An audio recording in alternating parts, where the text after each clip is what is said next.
সম্মানিত ভিউয়ার্স, কেমন আছেন সবাই? আশা করি আল্লাহর রহমতে ভালো আছেন, সুস্থ আছেন। আপনাদের সাথে আমি রয়েছি মোহাম্মদ রাশেদ মোশাররফ, শিক্ষক নিবন্ধনধারী, কারিগরি শিক্ষা ও trade instructor, Itna Nurpur DD মাদ্রাসা, ইটনা কিশোরগঞ্জ। আপনারা দেখছেন জব টিচার্স টিভি।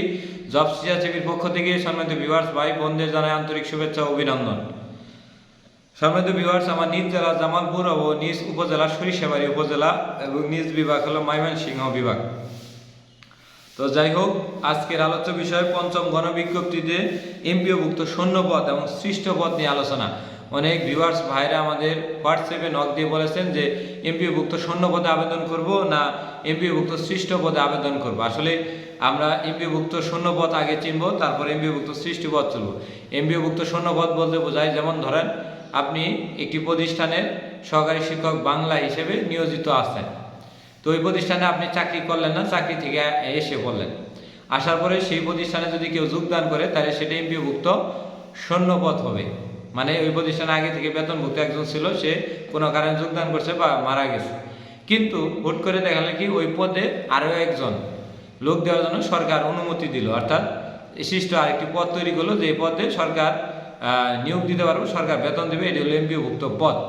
তখন এই পদটা সৃষ্ট পদ, অর্থাৎ এখানে যে পর্যন্ত আরেকজন নতুন না আসবে সে পর্যন্ত এই পদটা থাকবে সৃষ্ট পদ। মানে যখন একজন যোগদান করে এক মাসের বেতন তুলে উনি চলে গেল, তখন ওইটা এমপিওভুক্ত শূন্যপদ হলো।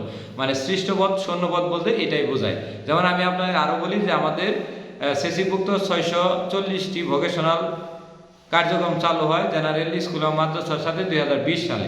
তখন ওই পদগুলো শূন্য ছিল, মানে নবসৃষ্ট পদ ছিল, এমপিওভুক্ত পদ ছিল, কিন্তু এখানে কেউ যোগদান করে না। আমি কি করলাম, 22 সালে গিয়ে 23 সালের দিকে দিয়ে ওই আপনার কিশোরগঞ্জের ওই প্রতিষ্ঠানে যুক্ত করলাম, কিন্তু ওটা কিন্তু নবসৃষ্ট পদ। এখন আমি যোগদান করে বেতন পাচ্ছি, এখন যদি আমি এখান থেকে চলে আসি তো এটা কিন্তু এমপিওভুক্ত শূন্য পদ হবে।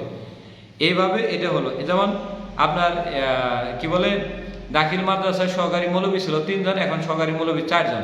তো 4 নম্বর যে পোস্টটা সেটা এমপিওভুক্ত সৃষ্ট পদ হবে, ওই পদে এমপিও হবে, কোনো সমস্যা নেই, এটা অনুমোদন আছে। তবে যেটা অনুমোদন নাই, যেমন ধরেন ওটা 2026 সাল থেকে একটা পদে সরকার অনুমোদন দিচ্ছে, ধরেন আমক তমক, এগুলো হয়তো একটা নিয়ম রয়েছে, ওই নিয়মের মধ্যে আছে কিনা সেটা দেখে নিতে হবে। সে কারণে যারা এমপিওভুক্ত সৃষ্ট পদে আবেদন করবেন তারা প্রতিষ্ঠান প্রধানের সাথে একটু কথা বলে নেবেন যে আসলে পদটা কীভাবে সৃষ্ট পদ বলে তারপরে আবেদন। আর যদি এমপিওভুক্ত শূন্যপদ হয় সেখানে আর বলার কোনো দরকার নাই।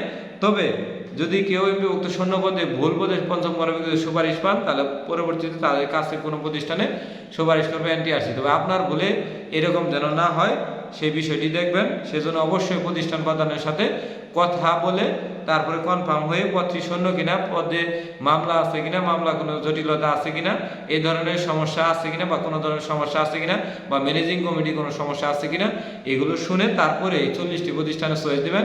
না হলে এমপিওভুক্তি এবং পরবর্তী চাকরি নিয়ে অনেক সমস্যার সম্মুখীন হতে হয়। যারা আমাদের কাছে সন্ধ্যা 6টা থেকে রাত্রি 10টার মধ্যে অনেক ভিউয়ার্স ভাই বোনরা আমাদের প্রতিনিয়ত হোয়াটসঅ্যাপ গ্রুপে বা হোয়াটসঅ্যাপ আমাদের ফোন দিয়ে থাকেন, সে কারণে আমরা এই বিষয়গুলো জানতে পারছি।